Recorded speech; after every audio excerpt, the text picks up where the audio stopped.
Thank you, Mr. Tolentino. In today's data-driven world, cybersecurity and data privacy are very much connected. Cyber attacks can lead to data breaches in organizations, which puts data privacy at risk. In every breach of data, there can be individuals whose sensitive information had been compromised. How do we uphold the right to privacy and data protection in the new cyber norm? That is what our keynote speaker will share with us today.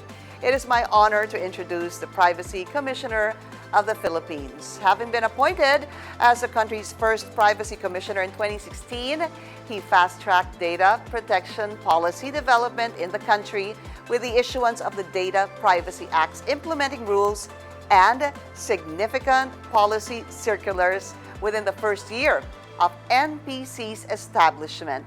In 2018, he put the country on the world stage by earning the Philippines a voting seat on the exclusive 5-member Executive Committee of the International Conference of Data Protection and Privacy Commissioner.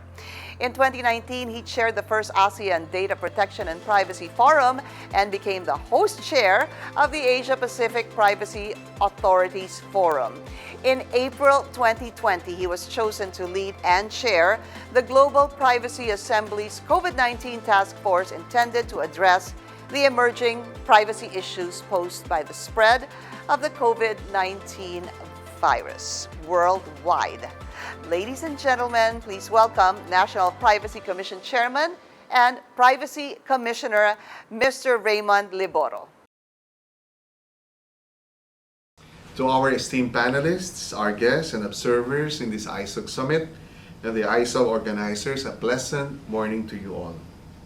The digital landscape in the Philippines has undergone significant changes in the previous years, and we can agree that many of these changes are here to stay, even after the COVID-19 pandemic. One of the biggest lessons that we learned at the onset of the pandemic is that going digital without regard to data protection exposed you to significant risks.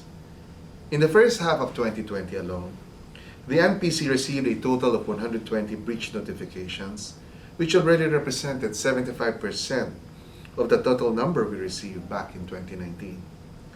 Likewise, our data revealed that 44% of these breaches resulted from hacking and unauthorized disclosure, which is a stark contrast to 2019 breaches, which were caused mainly by human error. Unfortunately, we are seeing the same trend this year. In the first half of 2021, the NPC received 122 breach notifications. 50% or 61 of which were caused by malicious attacks. The sectors most affected by malicious attack involved the government, the BPO sector, and the banking sector. Cyberspace is teeming with threats and risks which are real and tangible. For those who are not securing their systems, the threat of attack is imminent.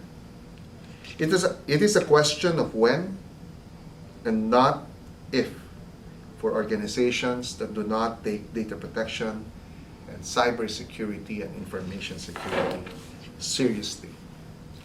Therefore, your ability to protect data is a competitive differentiator. Businesses that devote resources more on protecting user data are perceived to be more trustworthy than their competitors. And trust is crucial in fiercely competitive environments.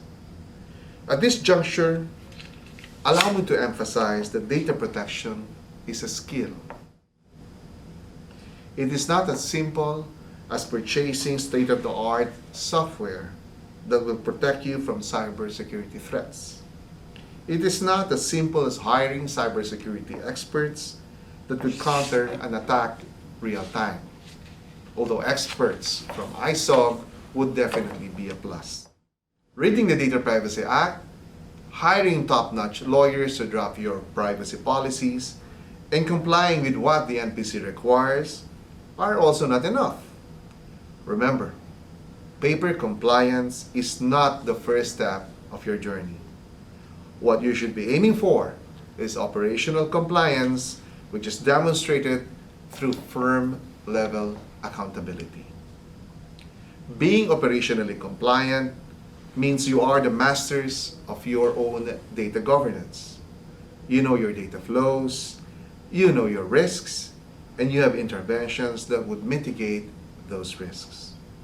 You should have policies and protocols in place so that everyone in your institution or in your company has a role to play in protecting your data. And this should be spearheaded by no less than the top management with the able guidance of the data protection officers or DPOs. If you are able to master operational data protection, then we would not encounter instances where security personnel leave contact tracing forms open to public viewing, or app developers making systems that are not secured to cyber attacks and other risks. In the same vein, we would not encounter top management ordering the massive collection of data just because they can. Protecting data is no longer the sole responsibility of your IT or tech department. It must now be an individual responsibility, with every personnel being accountable to all the data in their possession. They must know what is right from wrong, and they should do the right things right. Technological developments influence social impacts. The emerging technologies, such as artificial intelligence, machine learning, robotics, Internet of Things, and big data, are more sophisticated than ever. We must match this with our own sophisticated, multi-layered, and proactive responses and approaches which are rooted in solid foundations.